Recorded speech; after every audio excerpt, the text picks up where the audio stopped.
Now, the police is investigating the municipal chief executive nominee for Jobbing, Alex Safo Kantanka, for alleged bribery after his arrest on Monday, November 1. Alex Safo Kantanka has been granted bail after he was invited and questioned by the police.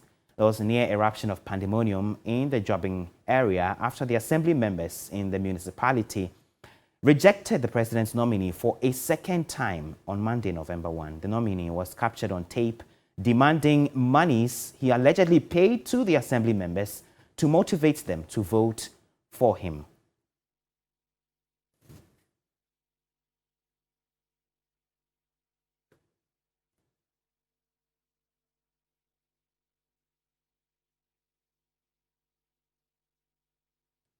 And so we know that the confirmation of MMDC nominees across the country has seen a lot of allegations of bribery, corruption, and also intimidation in some quarters. You know that in some areas, especially in the Cape Coast area, the nominee was rejected 2 times. Some of the assembly members had raised questions about some monies given to them to allegedly influence their votes. Let's have an engagement on this subject and the way forward. Dr. Oduro-Osai, he's an expert in this field. He's been monitoring the local government processes. Thank you, Doc, for joining us. So the latest developments we're learning from the Jobbing area, where we understand the MC nominee has been all out demanding monies he allegedly paid to the nominees to vote for him.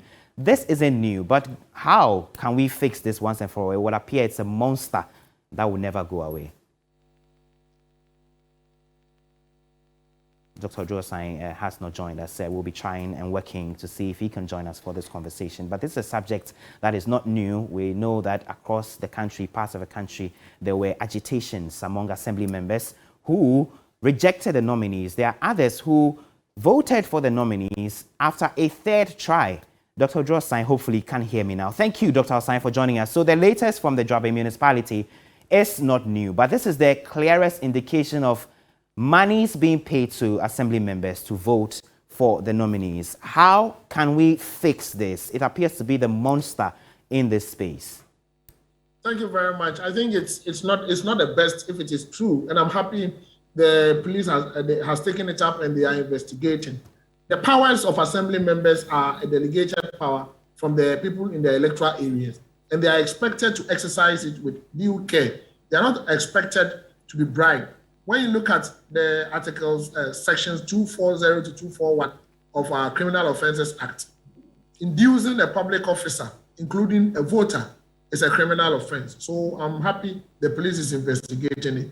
Assembly members are not supposed to collect money or allow themselves to be influenced, whether directly or indirectly, before they vote, because the power they exercise does not belong to them. It belongs to the people of their electoral areas. So if they do that, then it means they have sold that power. And that is the beginning of corruption.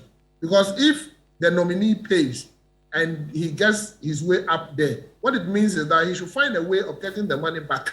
And that he is going to do all kinds of things that are against the public financial management of this country.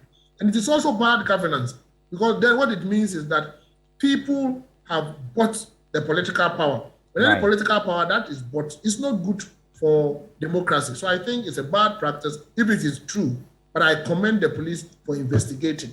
If they found people culpable, they should go all out to prosecute them for it to become a deterrent to others so that they will stop the monetization of politics in this country. Dr. Osai, we know that once these monies are given, there are obviously people who are ready to receive the monies. In fact, they receive the money. So how do we deal with it? Because the same people who reject these nominees on various grounds are the same people who allegedly receive the monies that are given to them to influence their vote. And what I'm saying is that once it is confirmed that they received monies before they voted, then Section 240 and 241 of the Criminal Offences Act of Ghana is activated.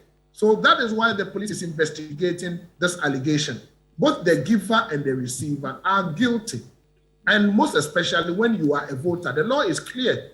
So I think the police should up their game by way of delving more into the investigations, find people. If the people are found culpable, they should send them to court, and then if they need to be sanctions, they should be sanctioned according to law.